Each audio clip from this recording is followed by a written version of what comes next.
It's proven. ഇന്നലെ ഉണ്ടായ ആ സംഭവം അത് ഈ പ്രോബ്ലത്തിന്റെ ഏറ്റവും ചെറിയൊരു റിഫ്ലക്ഷൻ മാത്രമാണ്. And that is an indication about the miserable failure of your strategy. Madam, ഞാൻ നിങ്ങൾക്ക് പറഞ്ഞു തരേണ്ടതല്ല. ഒരു നല്ല പ്രിവെന്റീവ് സിസ്റ്റം ഉണ്ടാക്കാൻ നിങ്ങൾക്ക് കഴിഞ്ഞിട്ടുണ്ടോ?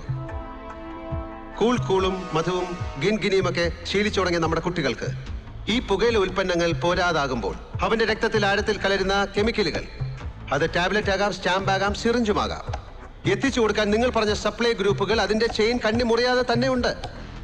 നിങ്ങളുടെ ഓപ്പറേഷൻ അവരെ ടാർഗറ്റ് ചെയ്യുമ്പോൾ മാഡം മറന്നു പോകുന്ന ഒരു അടിസ്ഥാന വാക്യമുണ്ട്. wherever there is a demand there will be supply. എവിടെ ആവശ്യക്കാരുണ്ടോ അവിടെ സാധനം എത്തിച്ചു കൊടുക്കാൻ ആളുകളും ഉണ്ടാകും. നിങ്ങൾ എറണാകുളത്ത് ആ ചെയിൻ കട്ട് ചെയ്താൽ അത് ആലുവയിലെത്തും. 50 രൂപ കൊടുത്ത് വാങ്ങിയ സാധനം ഈ കുട്ടി അത് 100 രൂപയ്ക്ക് വാങ്ങും. Instead you cut the demand. ഒന്ന് ചിതറാൻ കാത്തു നിൽക്കുന്ന ആ ചെറിയ തലച്ചോറുകളിലേക്ക് എത്തിക്കണം നിങ്ങളുടെ സോ കോൾഡ് സ്ട്രാറ്റജിയുടെ റീച്ച്. മിസ്റ്റർ രഘുനന്ദൻ, കുട്ടികൾ എന്ത് കഴിക്കുന്നു, എന്ത് ഉപയോഗിക്കുന്നു എന്നൊക്കെ നോക്കുന്നത് രക്ഷിതാക്കളുടെയും ടീച്ചേഴ്സിന്റെയും കൂടെ ചുമതലയാണ്. ഇത് മുഴുവൻ പോലീസിന്റെ മാത്രം ജോലിയല്ല.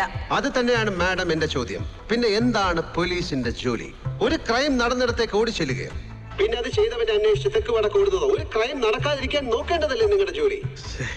ഒരു അപകടം ഉണ്ടാകാതിരിക്കാൻ അത് തടയാനുള്ള ശ്രമം അത് നിങ്ങൾ ചെയ്യുന്നുണ്ടോ?